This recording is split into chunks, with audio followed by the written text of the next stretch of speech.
Welcome to another episode of Now, Navigating Our Opportunities to Win with your host, Dr. Davina Jones. I am so delighted to bring you another feature. Listen, I have someone very special in the studio with me today. This person has known me my entire life here on earth, knew me perhaps before I physically knew myself. We're getting ready to have a conversation with my dad, my father, my pops, a father, a grandfather, a great-grandfather, a great-great-grandfather, Archbishop David A. Jones. Hi, Dad. Welcome to the Now, Navigating Our Opportunities to Win. Thank you. I'm so glad you joined us. I have been anticipating having this conversation. So for the past 5 years, at least, maybe even longer, I've heard you talk about the light of good. Certainly, a preacher, a speaker for decades now, there are a number of themes and topics I've heard you talk about. But this one, it keeps repeating, the light of good.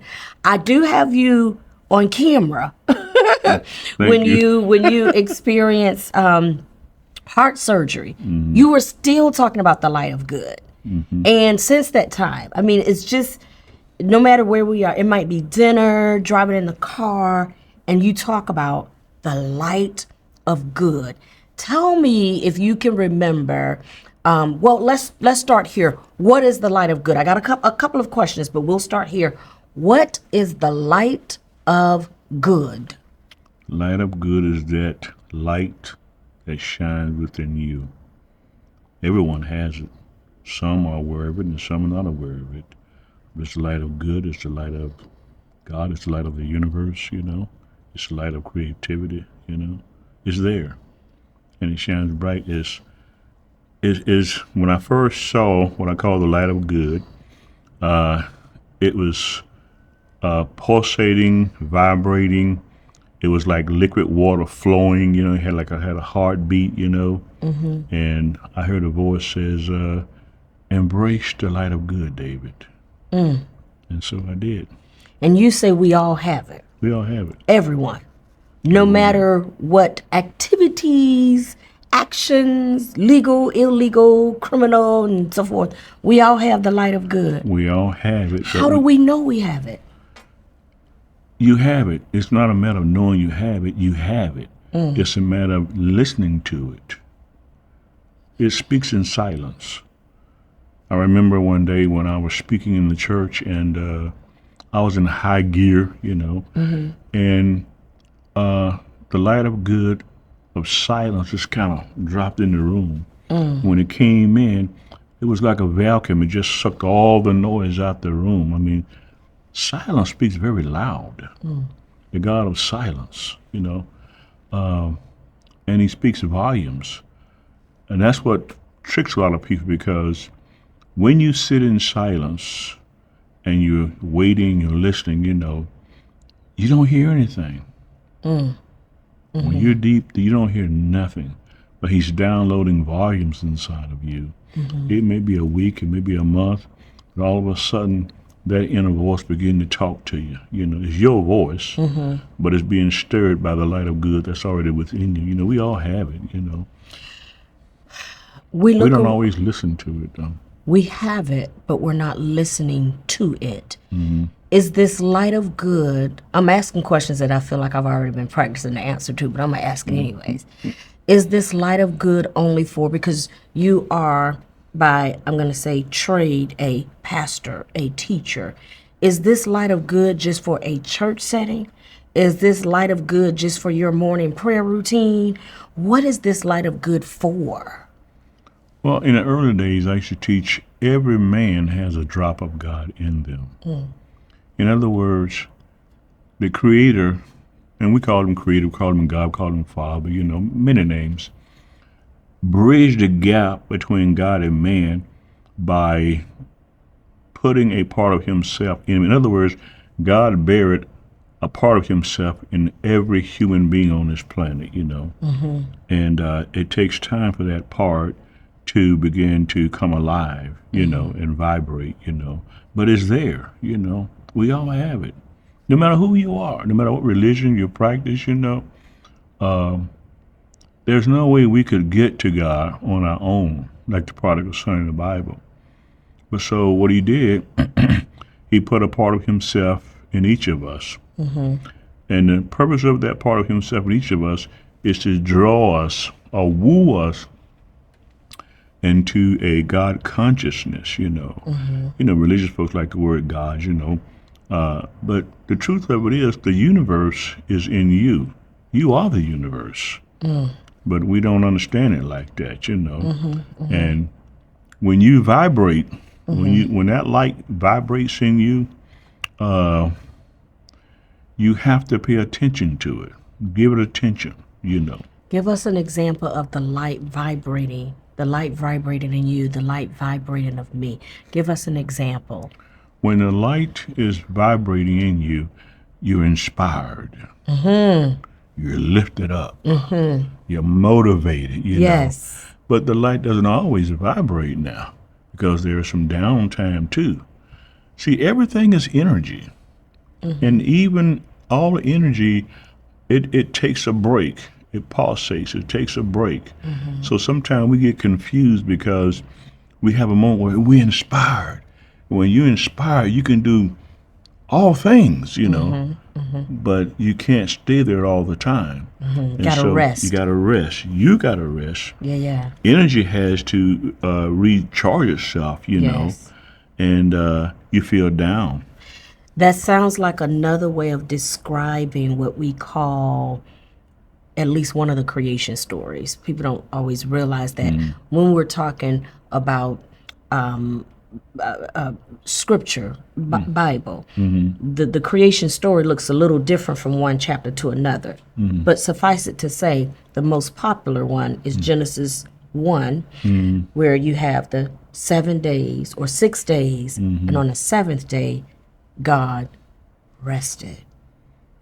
Yeah, you can ascribe it to that, but go ahead. That's kind of like a children's story, okay? Okay. I mean, the Bible is written in such a way that it's like Peter said, as children desire the sincere milk of the word. So it's written in a real down format, but there's a lot deeper than that. I agree. It took millenniums. For everything to involve. And it's not accidental neither. Yeah. I was just making a correlation when you said you can't stay there. That in that picture of creation, however childlike, child-friendly it may be, that in this story, everything didn't stay here. Right. But there came a time when it was as if we were given the permission to pause, consider, think. That being said, you're vibrating when you're inspired, when you are lifted. I asked the question, is this conversation just a 4 walls in the sanctuary conversation? Oh, no. Is it a conversation that you take with you everywhere you go? And I'm asking that because I've been practicing this concept of the light of good far beyond the 4 walls of a sanctuary, a synagogue, a mosque, what we might call an edifice / church. So talk about the light of good being in action, more than just at perhaps an altar. Well, the light of good is universal. It's beyond the walls of a church, religion. Those are things that we construct, to make us feel secure, But the light of good is universal. Walls cannot contain it, It's really in you. Walls cannot contain. No, walls cannot contain it. No. We try by setting up very religious orders and groups, but we can't because it's everywhere. What happens when we're not vibrating from the light of good that's in us? What happens? Well, 2 things take place. When you don't understand why you're not vibrating, you become frustrated, you become diseased, you become upset and angry, and you think you're being judged or something. You did something wrong. No. You didn't done nothing wrong. Just wait. Just wait and Be relax. still and know. Be still and know, and just accept that moment as it is. And once again, you'll feel that vibration. I mean, everything is about vibrations and tones. Whatever vibration you match, you're vibrating from inside. It's the same as you're creating from inside. You don't create out here. We spend a lot of time trying to create out here. I mean, this is the world of activity. What happens out here first takes place in here. You create in here your mind. The mind is everything. Yeah. Everything is mind. Everything is consciousness. Yeah. Everything is awareness. So you create here. It's as if we have signals of what you're talking about. So, growing up, I'd hear all the time, if you can believe it, you can achieve it. And perhaps we didn't even realize how powerful the statement was, that when you create it first here, then you're positioning yourself to create it here physically. Emotions. Emotion is energy, it's feelings. If you can feel that thing within you, and we do it consciously and unconsciously. For example, the book of Job. The book of Job, Job carried this negative thought, this negative energy, and he didn't realize he was creating that. He was putting it out in the universe. Oh, my kids done something bad, man. They're going to piss God off, whatever. And he created that whole situation. He got a report. His kids got killed. He lost everything he had, And it's in Job chapter 325 where Job said, you know what? The thing I greatly feared Has come upon me. He created that. He did that. See, we like to put the devil in stuff and all that stuff, but he did that. We are the masters of the universe, and it comes from within here, So he created a whole situation. Now, in Job chapter 42, it takes Job about a year to come to realize that, hey, he did something, So Job says, the Bible says, when Job prayed for his friends, when Job come to himself and realized what he had done, it doesn't say this, but I'm explaining what happened. Realize what he had done. It says, everything changed, and God changed his captivity. Where the God that changed his captivity was the universe within him. He changed it because he changed his way of thinking. This is how you turn water into wine. This is what the ancient people call alchemy. You change the way you're feeling, you change the way you're thinking, and then it manifests outside of you.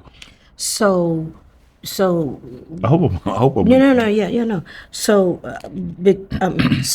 when you're describing all of these chaotic, traumatic things that are happening in Job's life, and when you get to a point and Job says, all of a sudden he's not even talking about all of that. All of a sudden he's not even telling that story of what had happened was. Something happens where he shifts and he prays for his friend. And you're saying that's not coincidence, that what we've been hearing is all these things, even though he has a faith and a belief for something greater, but yet he's experiencing this and he's narrating it. And then all of a sudden he narrates something different. Prayer for a friend. He changed here. He changed there. He changed what he was thinking. He changed what he was feeling. He didn't curse God. He didn't even accuse God. See what I'm saying that? It took him a year to get this revelation. But Job realized, it doesn't write it out like that, but he realized, I'm the creator of my world. Where does the light of good fit in this story? Because he is good. Because he is good. He is good. He is good. He is good. See, when you, it's like people say, well, I'm not worthy. I'm not worthy. Well, you keep feeling that, you begin to vibrate that. See, the universe doesn't matter what you say, okay? The universe reads your emotions. It reads your energy. You can repeat something over and over and over and over again. But it knows the truth of what you're saying. That's right. It knows the truth of your heart.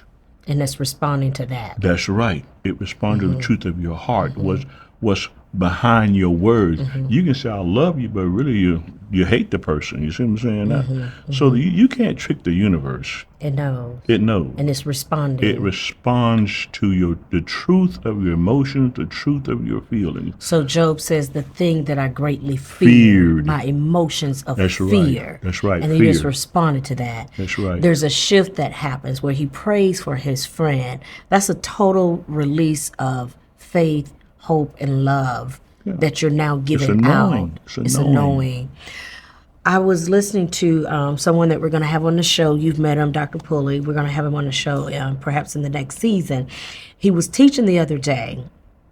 I was getting ready to actually post something on the Light of Good, and I hadn't gotten around to it. And when I tuned into his broadcast, he was teaching on the difference between God and good. And he said, in God, there's G-O-D. In good, there's G-O-O-D. And the only difference is that second O, and he says it stands for opportunity. Wow, that's good. And so when he said that, it was so amazing because it was the same day that I was going to make a post on the Light of Good, and I ended up doing that, the daily inspiration that I do on Facebook. I ended up doing it on the Light of Good and talking about that we have an opportunity. A part of what I got from a part of what I've gotten, what I've received from your teachings over the years on the Light of Good is just that, the opportunity for me to do good, the opportunity for me to be good, and when I'm expressing that and I'm believing in that I'm expressing that drop of God. That we've all been created in the image of God. I'm expressing that drop of God that I am. I've got your chromosomes, moms, and all of that, and yet I have this drop of God. I asked you if the Light of Good, and we're going to come towards our wrap up. I asked you about the Light of Good.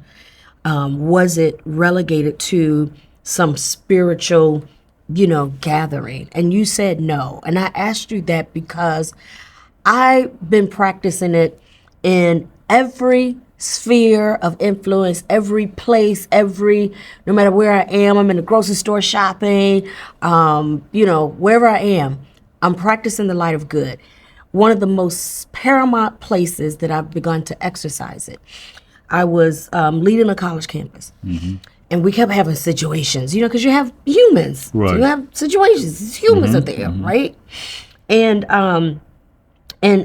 for every situation, the answer is not fire him, fire her, right? So I started telling my team, let's put some light on it. Let's see what kind of light we can put on this to help bring out some, resolve. Now, perhaps we don't ask this teacher to come back next year, depending on the scenario. But let's see how much light, how much lifting we can put on this, how much ointment we can put on this to bring about some good. In order to do that, you have to believe in something called the light, the good, the light of good. Let's take it deeper than that. Be the light. Be the light. Be the light. I was actually speaking in Carolina, and there was a lot of, situation going on up there. And I says, be the light that you seek. Be the love that you seek. Be the joy that you seek. Be the peace that you seek. See, we could change situations. We can change people if we just be. What I mean by that, when you're allowing that light to vibrate, when you're just being the light, you can walk into a room and shift the whole atmosphere. When you're just being joy, being peace, you can walk into a room and everything just shifts because your presence makes a difference when you are in that space and in that place of just being. You have to know who you are. I remember years ago, we got a notice to move out the house, being evicted, and that's, but anyway, and I was running around trying to get a U-Haul truck, and Spirit says to me, do you know who you are? And And I said, yes. Yes, I know who I am. I'm the light of the world. I change things. I change the way people approach. And so I called my wife and said, honey, call your mother, rather. I said, stop packing. We're not going nowhere. She said, you done lost your mind, boy. I said, no, we're not going nowhere. It's all good, you know. So you have to be that light, walk in that light. You got to finish that story now. Oh, So okay. you stop packing because you heard. Do you know who you are? Yeah. All right. Keep tell the rest of that story so we see how the light I works. said, do you know? I said, yes, yes, yes. That's all I said. Yes. And I told your mother, stop packing. We're not going anywhere. That was a Friday, my birthday. Well, surely, you know, I was still in my little Pentecostal mode, you know. I thought surely Sunday God would say, yada, yada, yada, yada, yada. Nothing happened. I said, well, sometimes the anointing kind of lays over on Monday. Surely God will speak Monday. Nothing. It was Tuesday morning. Spirit Wilson says, call the owner. Call the owner of the Call house. the owner of the house. So I called him. And the guy talked to me like we was best buddies and best friends. Said, oh, Dave, we don't even worry about that. I took care of that. You know what I mean? I mean, so when you walk You in woke this up light, like Job did. yeah, yeah. When you walk in this light, when you be the light, you know, when you know who you are, we use words like I'm a son of God, you know. Some say I'm God, whatever, you know. But when you walk in that spirit of light and love, joy and peace, of the fruits of the spirit, you know, it's amazing when things happen. I know whenever I'm in that place, things happen. Wow. We had a situation. Remember. They had this favorite restaurant we all like to eat to, you know, and you had told me a couple of times you went there, and one of these servers was just kind of nasty, Yeah, you know, I remember, yeah. and he wanted to write corporate. I said, no, we gonna fix this. You did. We gonna fix this. You did. And we did. We did. Nah, hey, You walked in there with light, and now she talks to us. yeah, talk to y'all. Hey, David, how you doing? You know, we was stopping the other day, and she was just. They just love you. You know what I mean? So, in other words, you know, it's about reflections. You know, people mirror you. Reflection. And People that mirror goes you. back to what you were saying about Job. Yeah. There was a mirror there. Yeah. The thing that I fear the most. Yeah. Him walking in fear, not walking in love, not walking in peace, not walking in joy. And it mirrored, it reflected back. That's right. You take a mirror. Look in the mirror. The mirror can only reflect your facial expression. Yeah. It can't change. Yeah. It's only going to reflect your facial expression. Yeah. So now, if you change, the reflection in the mirror changes. I mean, that's these are some of the things that ancients would teach. And it's right there in the Bible, but it's all coded and wrapped up, you know what I mean, in words and symbols and things like that. You know, in fact, Matthew chapter 22, verse 44 says, my Lord said to my Lord, sit here until I make thy enemies thy footstool. That's the reflection right there. That's the reflection. My Lord said to my Lord. That's right. Listen. That's the reflection. We'll have to come back and do a part 2, another episode of some sort. But I desire to make sure I created space to have this conversation, to share with people. Because when we look into experiences in our family, our relationships, our health, our finances, our politics, there is opportunity for us to reflect the light of good, for us to be the light of good. In order to do that, we got to know who we are. Listen, I'm encouraging you. The all the different things that we can say and encourage you to do to become acquainted with your light, with your goodness, might be more than the time that we've allotted here. But I'm encouraging you as listeners, do not forsake, I'm sounding like the Bible, do not forsake the opportunities you have. We call this show Navigating Your Opportunities to Win.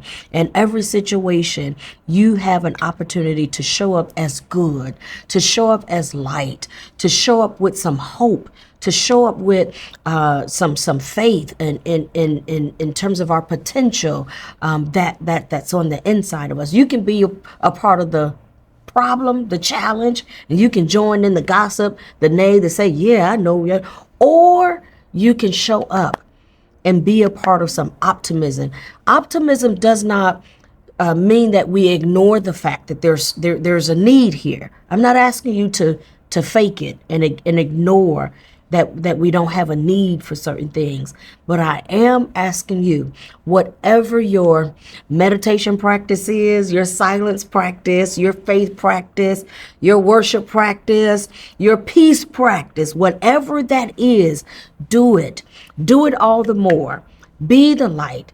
We can shift atmospheres. We can change things. We don't always have to show up as a lightning rod, and so forth. We don't always have to show up with some kind of big surgical knife. We don't. There's a higher vibration waiting on us to live, experience, and express. Listen, I'm your host, Dr. Davina Jones. I've been having this time and this conversation with my daddy, my papa. He has so inspired me in his expressions in life, his teachings, and I desire to share a little bit of them with you. I'll give you this last example. It's a funny story. It's a cute story. Again, operating from a light of hope, a light of knowing who you are, a light of possibility. There was a car, I think it was the Mercedes-Benz. He had a car, and he talked about how every time he went to get that car fixed, he'd say, I'll see you next time. And he thought, I keep making my appointment. That's right. So you changed it. And you said, the guy said, car's ready. And you said, thank you. That's it. That's it. That's it. Thank you. I'm not setting another appointment. Thank you. Right. You lifted. So I'm encouraging you, take all that we've said, do the work, do your work to be lifted, to be light. The world has need of us. The globe has need of us. Places, situations, things, they have need of us to be the light. And if for some reason you have a moment where you see that your light is a little dim, that's all right.